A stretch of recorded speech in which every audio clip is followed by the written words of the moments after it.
مغربنا وطننا وفي فداه، ومن يدس حقوقه يذوق رداه. مغربنا وطننا وفي فداه، ومن يدس حقوقه يذوق رداه. دمي له روحي له، وما ملأت في كل آن، للحرية جهادنا حتى نرى.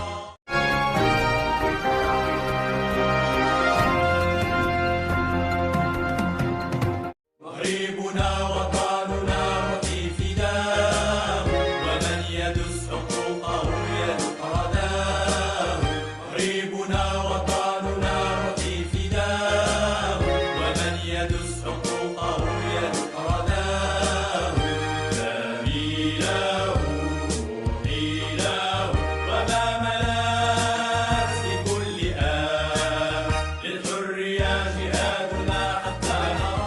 مغربنا وطننا وفي فداه، ومن يدس حقوقه يذوق رداه.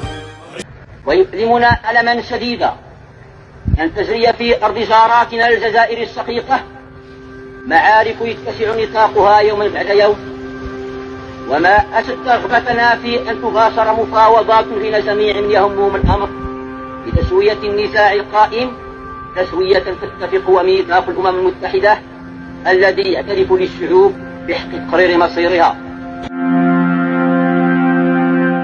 Je déplore à nouveau l'absence de l'Algérie combattante, dont le courage et la maturité politique obtiendront, j'en suis sûr, avec les pays épris de liberté et de notre organisation, l'indépendance prochaine.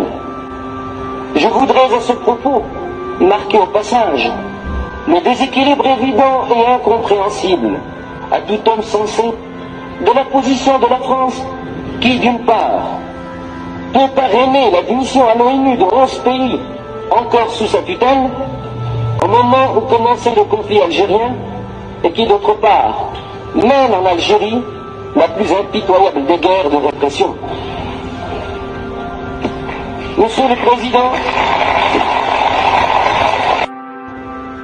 d'autres hommes, en dehors de cette assemblée, n'ont cessé depuis toujours, et souvent au prix de leur vie, d'élever haut leur voix et de la joindre aux vôtres pour montrer aux responsables français la représentativité du FLN, du GPRA, leur force. هذا تقول الكلمة، تقول لابد الاعتراف بالمساعدات اللي وجدتوها من الشعب المغربي ومن ملك المغرب والملك محمد الخامس وولي العهد الحسن الثاني.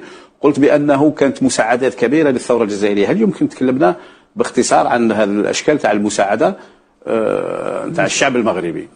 الشعب المغربي الأولى في العيد الكبير كل الجلود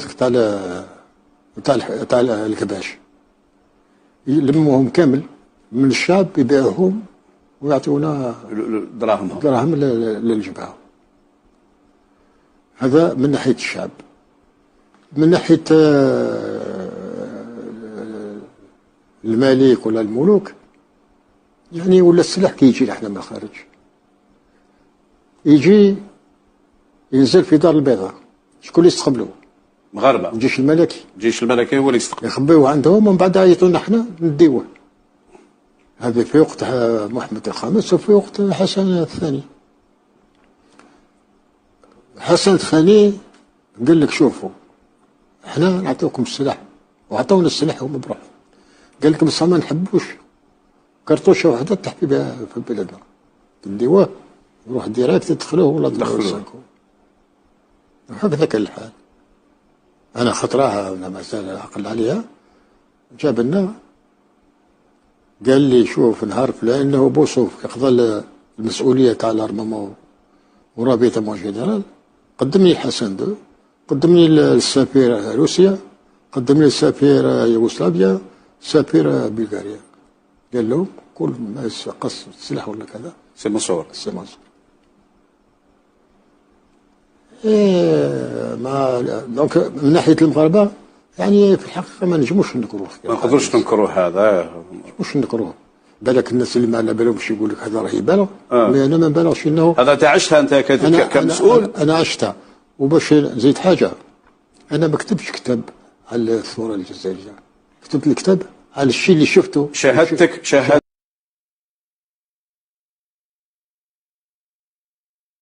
خامس الله يرحمه هو اللي عاون الجزائر في وقت الثوره. يافي دي يوزين دارممون في المغرب، كان يافي 5 يوزين دارممون. لو كان مشي المغرب في وقت الثوره مع محمد الخامس الله يرحمه، الجزائر ما توليش تستقل، ما ننساوش. Dans le Sahara, la distribution a lieu le 12 de chaque mois. L'équipe arrive la veille au soir après des heures épuisantes de voyage sur les rudes pistes du désert. Le chef d'équipe, un Suisse, fait le point de la situation avec le caïd. Une bonne partie des 4000 réfugiés qui touchent leur ration à Figuig vit dans le désert, certains même à 100 km de la ville. Dès que le soleil apparaît au-dessus de l'horizon, commence l'arrivée des réfugiés. Ils veulent être là dès la première heure, comme s'ils avaient peur de manquer la distribution. Dans certains grands centres où les distributions durent 2 ou 3 jours, les gens font la queue pendant tout ce temps-là, mangeant et dormant en plein air. Quand l'équipe arrive au lieu de la distribution, elle s'entoure d'une clôture de barils vides.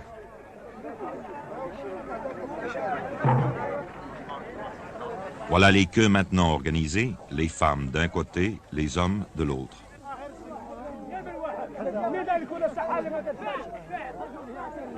Ils observent très attentivement les préparatifs. Les rations sont-elles toutes les mêmes? Ne manquera-t-il rien? Mais l'atmosphère générale est plutôt à la bonne humeur, même si parfois il faut intervenir pour prier quelqu'un de reprendre sa place dans le rang. Les vieux sont assis en cercle au milieu.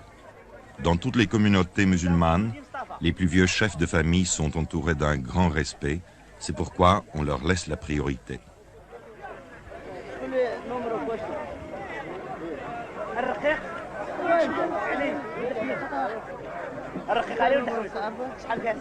Mais les hommes ne seraient pas les hommes si même parmi les plus vieux, certains essayaient de passer avant les autres, comme ce vieil homme qui a tout l'air de vouloir se glisser au premier rang.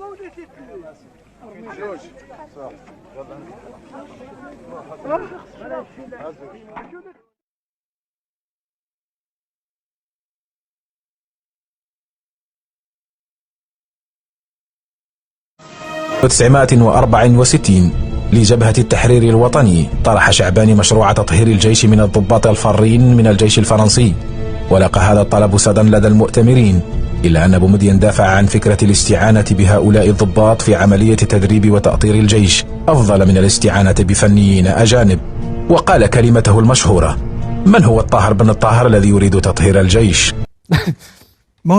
هذو اللي يخدموا مع فرنسا، هما اللي يخدموا مع فرنسا. فرنسا تحتاجه، فرنسا ما تحتاج. شوف عندي ان دوكيومون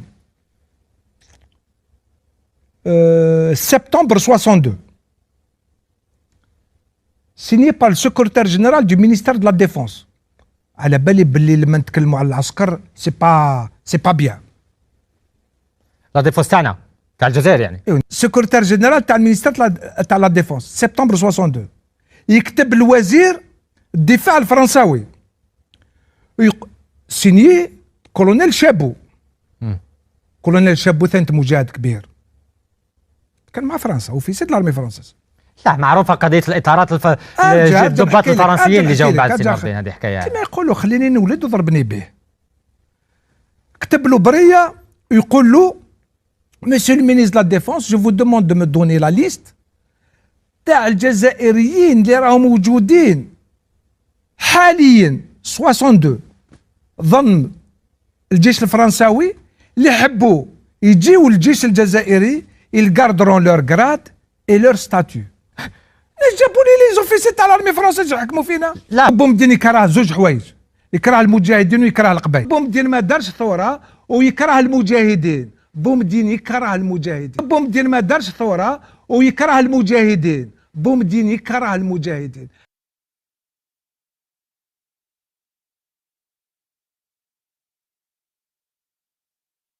Là, c'est le problème fondamental. Et c'est pour ça que l'historien intervient, et c'est pour ça que j'ai fait ce livre. Parce que tant que l'on n'aura pas purifié l'histoire, l'on ne pourra pas avancer.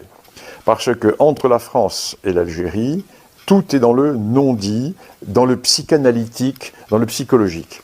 Les Algériens savent qu'ils mentent en racontant leur fausse histoire. Mais c'est une rente de situation pour eux. Une rente de situation en Algérie, parce que ceux qui ont capté le pouvoir en Algérie en 1962, ce ne sont pas ceux qui se sont battus contre la France. Parce que ceux qui se sont battus contre la France étaient morts.